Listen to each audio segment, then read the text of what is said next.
If I walked out on the streets and gave an interview, I'd find all kinds of people say, yeah, I believe He's the Son of God. I believe He's the Son of God. Yeah. But then if I looked at their life, would I see any evidence whatsoever that they actually believe this stuff? I want you to think about it. There are people here today in our world who would acknowledge that Jesus Christ is the Son of God and the Messiah, and yet when they die, they will stand before God, will be judged, and will not enter into heaven, but be condemned to separation from God throughout eternity, even though with their mouth they have said, I believe that Jesus is the Son of God and the Savior of the world. Because they really didn't. It was just something they were taught. They learned it from their mom or their dad or their grandmother, or they became intellectually convinced, but they never truly did believe. They never came to a point where they meditated upon this, they thought upon it, they held on to it, they fought with it until they come to the realization that this is true. And because of that, their life was never impacted and their religion was always external. It was always just something that, well, I go to Mass, or I go to the Lord's Supper like we're going to have next week, or I do this, or I go to church, or I sing in the choir, I do this. But when you look at the inside of their life, there is no genuine love for Christ, and their lives are not transformed by Him. He is not the center of their lives. He is not in their thoughts. He is part of a religion they have adopted or inherited. But there's no transformation. There's no living according to the greatest truth that's ever been given. I was at a school one time, and after the classes, I was sitting down in the cafe, minding my own business. These two people came over to start a discussion with me,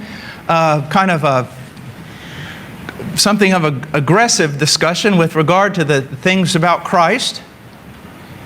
And as I talked to this one fellow, finally this girl, I think she was trying to gain some points in the argument or something, she says, well, I do believe in God. I'm not like my brother. And I said, well, what's your brother like? She said, well, he's an atheist. Really? And how does he live? Horribly.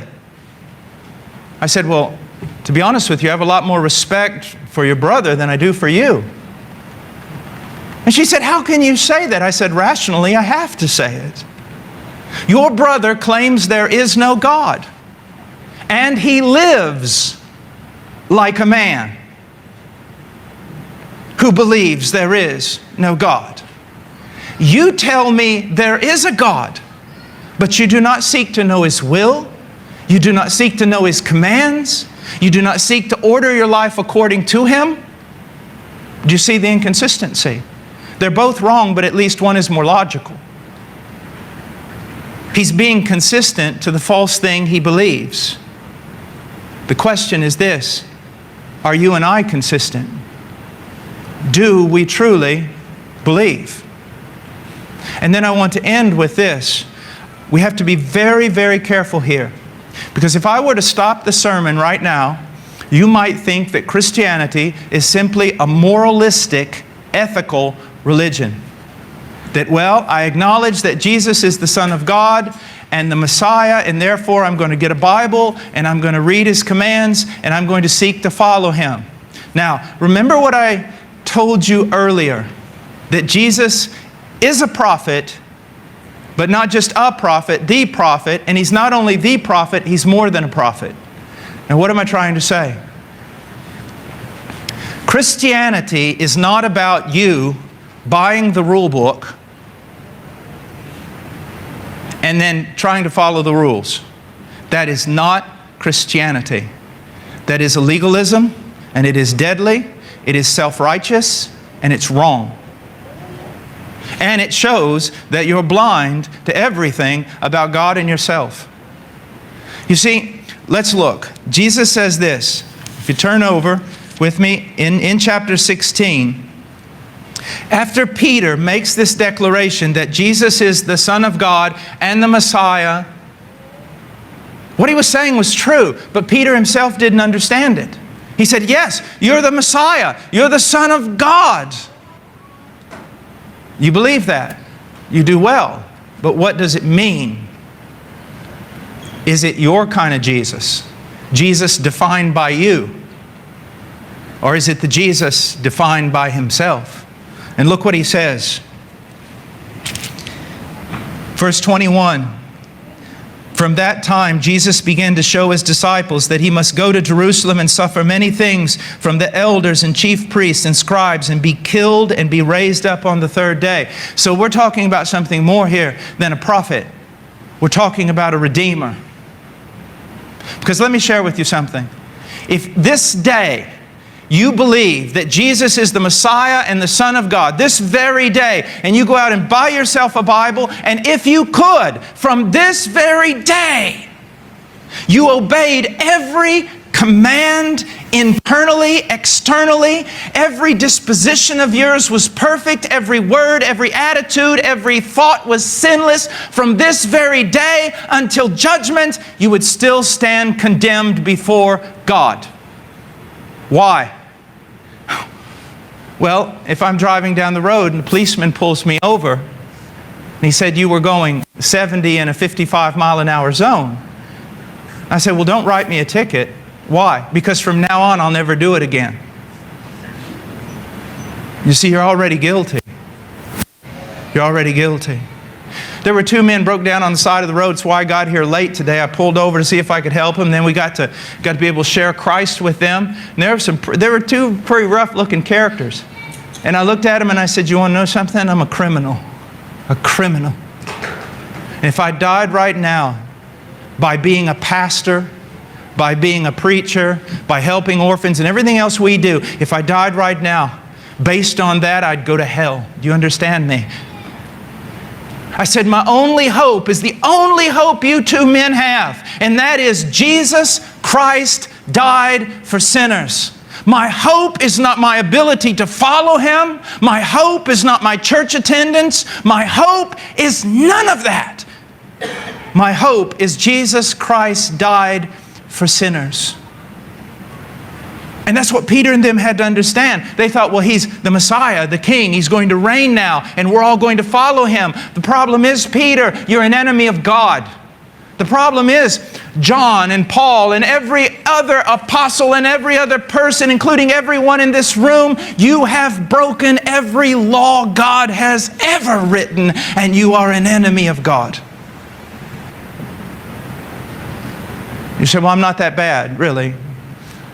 If I could take out your heart right now and put it on a DVD, and I could show up here on a screen everything you've ever thought, even some of the things you're thinking now about me, you would run out of this place. You would run out of this place and you'd never show your face here again because you've thought things so dark and so twisted you could not share them with your closest friend, and yet the God who is holy, holy, holy sees them all. What do you got to be to go to heaven? Had someone ask me that one time on an airplane. I was reading my Bible. He said, what you got there? I said, I got a Bible. We started talking. He said, well, what do I got to do to go to heaven? I looked at him. I said, well, that's easy. You just have to be absolutely morally perfect from the time of your birth to the time of your death. And I went back to reading my Bible. And I could see his face twisting up, sort of. He's like, and then finally, he looked at me. He goes, hey, what?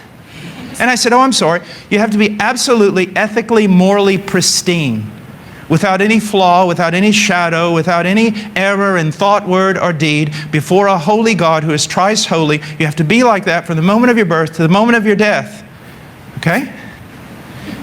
And he looked at me, he goes, nobody can do that. I said, you got a big problem, don't you? You see, I wasn't trying to frustrate the man. I was trying to prove a point, the same one I'm trying to prove to you. There are a lot of people who think that they and Jesus working together are going to get themselves to heaven. You're mistaken. If I took your best thought, your best word, and your best deed and sent you before God with only those to be judged by, you would be condemned. Let me just give you an example. You say, well, I'm not a murderer, I'm not a prostitute. Well, what is the greatest sin? Well, what's the greatest command? Love the Lord your God with all your heart, soul, mind, and strength. Do you realize you've never done that, not 1 second, any day of your life? You and I have never loved the Lord our God with all our heart, soul, mind, and strength. We are so full of self. That's why we have more mirrors than Bibles in our house. And that's why mirrors are always hung up and Bibles are closed. We're all about self. And God is holy. God is holy. Now that's good news and that's bad news. Why is it good? Because you wouldn't want an omnipotent creator and Lord of the universe having the character of a Hitler, would you? You'd want a holy and righteous God. You would. That's comforting to know that God is holy and righteous. But it's also, to the thinking man and woman, it's very discomforting. Why is it discomforting? Why is it discomforting that He's holy and righteous? Because you're not. So now what does a holy and righteous God do with someone like you and me? What does He do?